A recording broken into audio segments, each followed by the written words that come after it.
So let's talk about marketing first. I mean, I can go on forever about marketing. I think that there are a million angles.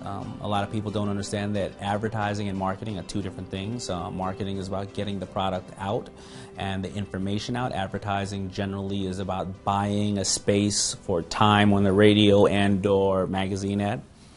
I would say that the first steps in marketing are always the trial and error steps, and that is to find the cheapest, most effective way to get out in your local area.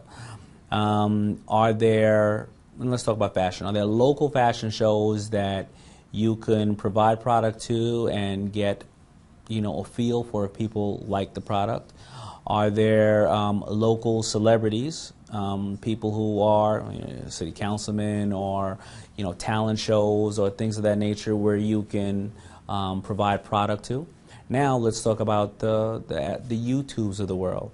There are everyday stars being created with 1 million, 2 million, 10 million views. There are videos that you can film with your iPhone or Android or whatever the case is that you can kind of make that homegrown commercial with your product. And you know what? You can fail 10 times because at this point nobody knows you. But as you create it, and you start to see 10 views here, 100 views here, boom, 1 million views here, that's not expensive marketing.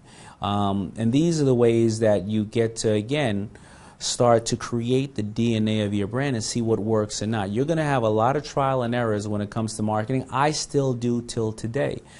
Today, I don't know, should I go on TV? Should I go on radio? Should I have a plane fly by with text, so forth and so on to this thing and buy this? Should I create a bigger site? Now, here's the good thing about Shopify. The good thing about Shopify is the fact that you have to understand one thing. When people do see your brand or hear your brand, what do? They do this.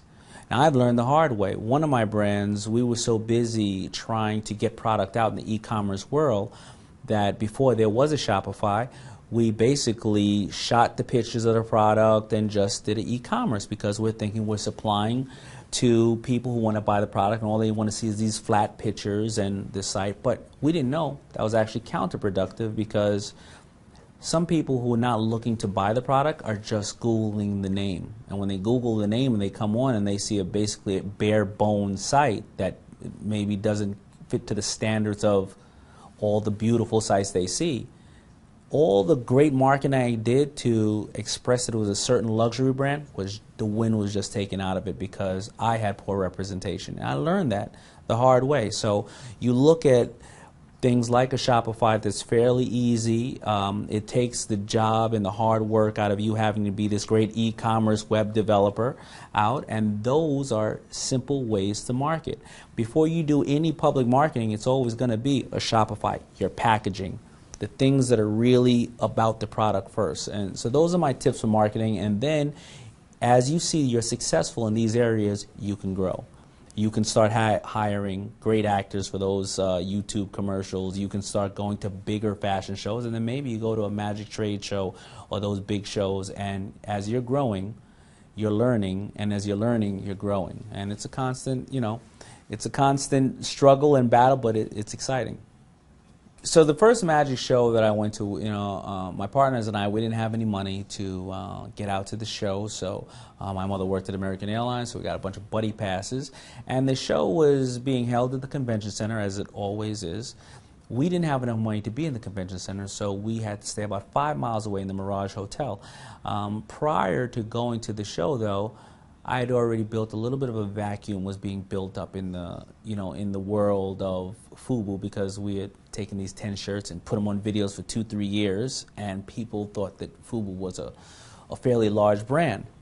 I remember taking a picture of LL, who was a friend of mine, and I sent that picture to every single store that I could find in Right On Magazine, Word Up Magazine, newspapers, and every store that was selling Nike or sportswear or anything of that nature. And I sent the picture to all the stores and said, we will be at the magic show and we will be at this hotel. When I got to the magic show, I walked around the show also and handed out a copy of that picture and that flyer. And believe it or not, I had done so much of that grassroots marketing that people came over to that Mirage Hotel. They came over to that little room that we had, and I wrote $300,000 in orders. And that was, you know, back around 95, 96. I never saw that much money in my life. But the bottom line was that I had already had a market that was hungry for the product because I tested it on the local side. I tested it on the national side. I already had perfected my business. I had 50 designs I went through till I got to those 10 designs, and I realized that people didn't like 40 of those designs. So when I got to that show, it was already a vacuum built. It was already the best product that I can ever have, and I was ready to do business.